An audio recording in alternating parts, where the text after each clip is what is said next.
the grid. What's it feel like out there?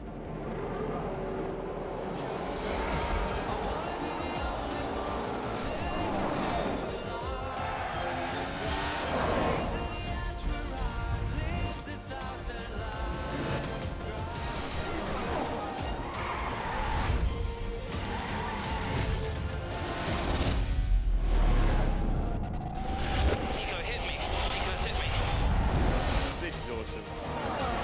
But how much do we know what's in his head?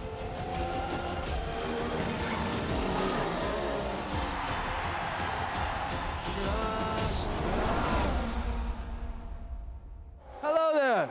F1 testing is watched by a scattering of hardcore fans, yet the events that unfold here can define a season watched by hundreds of millions around the world. Many of them are followers of our own British world champion. Are there already signs that they are in for rather more bitten fingernails this year? Day 3 did see a landmark moment. Kimi Räikkönen took to the track for the first public trial of the Halo cockpit protection structure. This test was to look at drivers' sightlines. Obviously, a slightly different view. A little bit limited in the front, but obviously I don't think it's the final version. So, I mean, surprisingly little different. So, it's, you know, I'm sure you'll get used to it. Once the device came off, Räikkönen really did have his eye in. He produced the quickest time of the winter, and on soft tyres too, a real eye-opener. If the oldest driver on the grid was on form, the youngest was also full of running. Max Verstappen had seen a power boost from Toro Rosso's year-old Ferrari engine. And what was a fragile package last season now looks robust.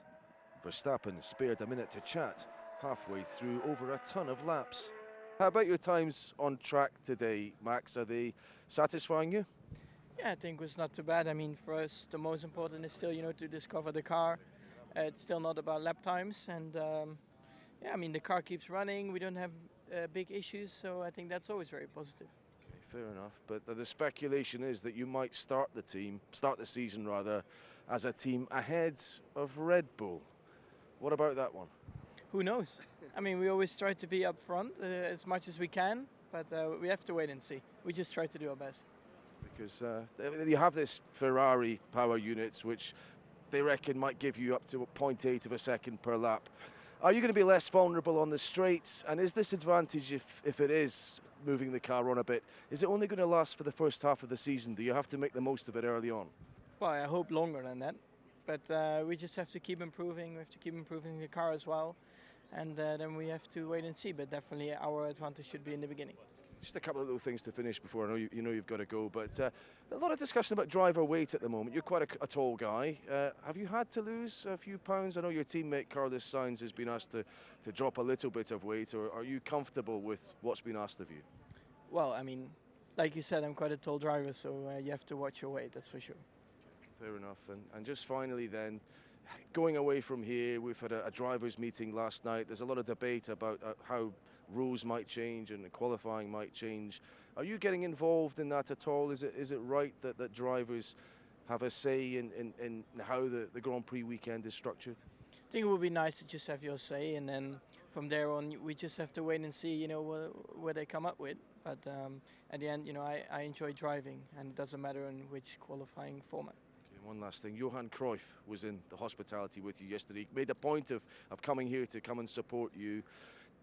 I know he's from an era before you were maybe getting interested in football, but what is that like? And when he says this guy can be as big a Dutch icon as I am, is that an easy thing to hear?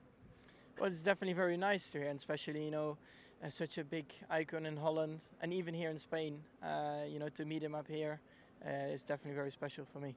Great stuff, Max. We look forward to you performing as you did last season, this season. And Toro Rosso really do believe they can get a podium last year. They've only had one before, and Sebastian Vettel stood on the top step of it. 18 years old he is. He could be the youngest person ever to stand on an F1 podium. Is there growing evidence Nico Rosberg has carried his end of 2015 edge over Lewis Hamilton into 2016? His quicker times may have only moderate significance, but is his upbeat demeanour telling? Mercedes shared the car again, Hamilton was one of the last to get out in the afternoon and ploughed through a programme rather than pushed. Nico, you'll have one more session in the car, I guess, tomorrow, but this is the last chance to speak to you. Would you say this is the best preparation for an F1 season you've ever had? For sure, it's gone very well, yeah, definitely. Made the most of this limited amount of days, you know, so I'm pleased about that. And yeah, yesterday I felt ready for Melbourne, you know, after the race simulation that we did, which felt good, ready to go. Now everything is just an extra bonus, you know, and today, this morning was really great as well, because kept everything constant, you know, fuel and tires and everything, and just did setup work. Every time going out with a different setup, just to try and learn about the new car, and I really learned a lot, so it's been a good morning. Would you say you have an edge in pace over your teammate? That's what the timesheet suggests. No, I wouldn't dare to say that. It's looking good, yes, you know, but and I'm optimistic for the start of the season for sure, yeah. The start of the season, Lewis has tended to get the better of you over the first 4 races. I mean, you finished very strongly. You've been good in Europe as well. Are you thinking, if I can have some kind of parity over these first 4 races, I'm in good shape? Or is it important to start fast this year? I don't think in that way. I don't see a trend there myself. So I just look forward to the first race, and I want to keep this form going, and that's it.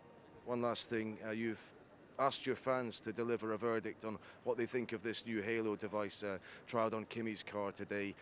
Do fans have to be considered in that, or is safety paramount? And did it come up in discussions with the other drivers yesterday evening? Yeah, it's a big thing, so I just felt like putting it on my Facebook this morning just to see what the opinions out there at home are. And just my opinion for sure is that it's really a massive step in safety, because most fatalities that we had in racing in the last years, this would have saved those people, you know, really the large majority. So it's a huge step, and I think it's definitely needed. Okay, visually you can say that it's not quite as good as now, but from some angles, even like from the front I saw before on Kimi's car, it looked very cool actually. So I think with a bit of you know, thinking about it, it can even look cool eventually, so I'm all for it. Are Williams flying under the radar? Felipe Massa posted their best soft tyre run of testing. It was only a tenth slower than the Ferrari and Mercedes times such a fuss has been made about. But still almost 2 seconds off the pace. What is Fernando Alonso's appetite for the new season? McLaren set him up for a race simulation, the team's first this winter after some morning aero work. They promptly abandoned it to change the car's setup, and the package still seemed short on power.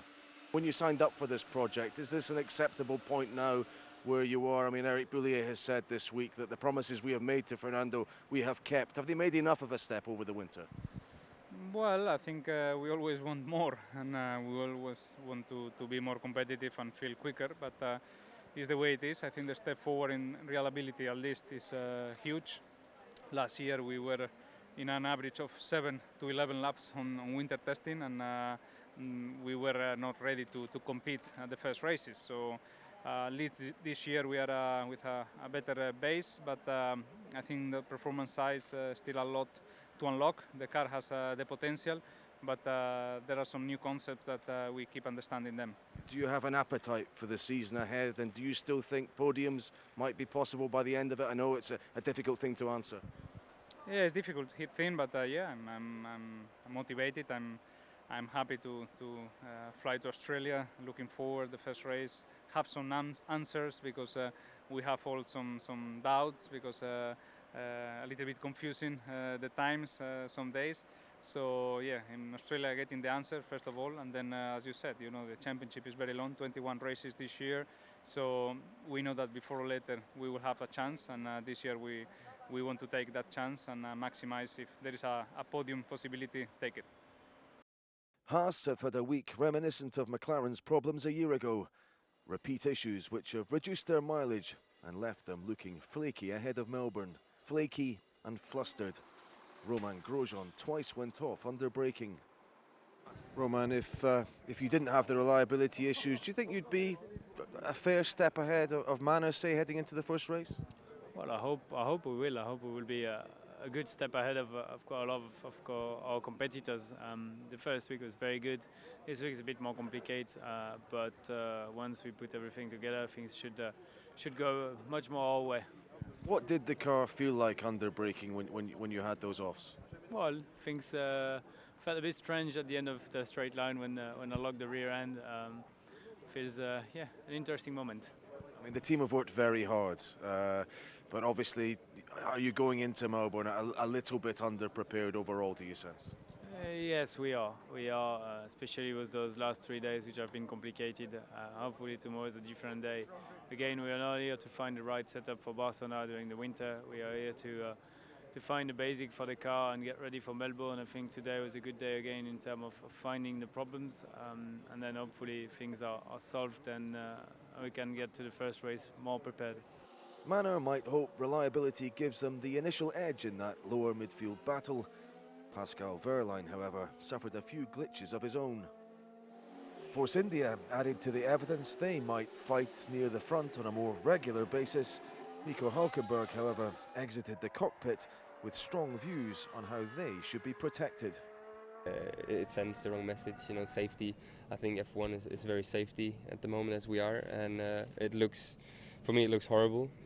I don't like it, and I don't know, it's just one of these, you know, personal things that I wouldn't like to see it. Even if it can save a life? Even if it could save your life? You know, that's obviously no, not hypothetical. Hypothetical.